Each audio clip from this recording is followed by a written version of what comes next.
After some delays, the report on Russia's role in Brexit has been published in London. The conclusion whether Russia really had an influence remains unclear. The report makes serious allegations against the government. The British Secret Service Committee on Russia's role in the Brexit referendum leaves no doubt about one thing. Russian influence is the new normal, said committee member Kevan Jones. Great Britain is one of the top destinations for Russia's Secret Service. The report does not clearly answer the big question of whether and to what extent Russia influenced the EU referendum in 2016.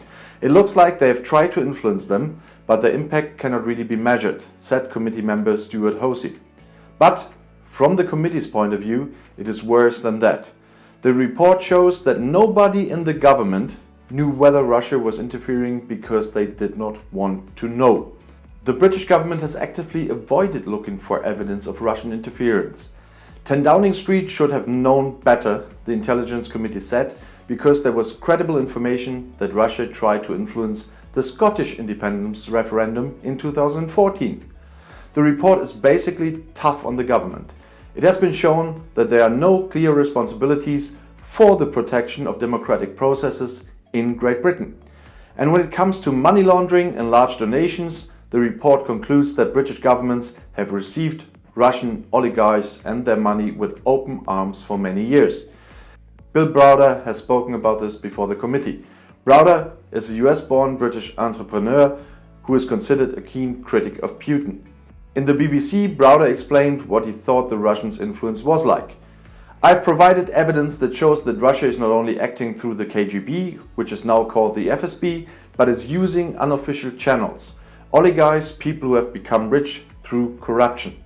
These oligarchs have come to the UK and give the establishment money. They give money to high-ranking individuals who then provide information to the Russian government and influence them in the UK. According to Browder, high-ranking personalities also include members of the House of Lords. And even if the report has meanwhile accumulated some dust, Browder is certain that his statements are still valid. In fact, the publication of the report was a long time coming. That would have been possible last October, but Prime Minister Boris Johnson didn't agree. Dominic Grieve, who was the head of the Intelligence Committee when the report was drawn up, is outraged to this day. The report could have been published before the general election and should have been published there. The government's explanation why it prevented this were absolutely unbelievable. Politicians and the public would have lost 9 months to protect themselves from Russian influence. Just a few days ago, the British government itself raised the issue that Russians were probably trying to influence the general election in December 2019. Incidentally, Germany is currently discussing which measures can be taken to protect the 2021 Bundestag elections from external interference. And if you now want to know more about European politics from a German point of view, YouTube has chosen another of my videos right here for you in the end screen, right next to your chance to subscribe to my channel if you haven't done so yet. Don't forget to click the bell as well. I'll see you in my next video. Click and enjoy. Viel Spaß!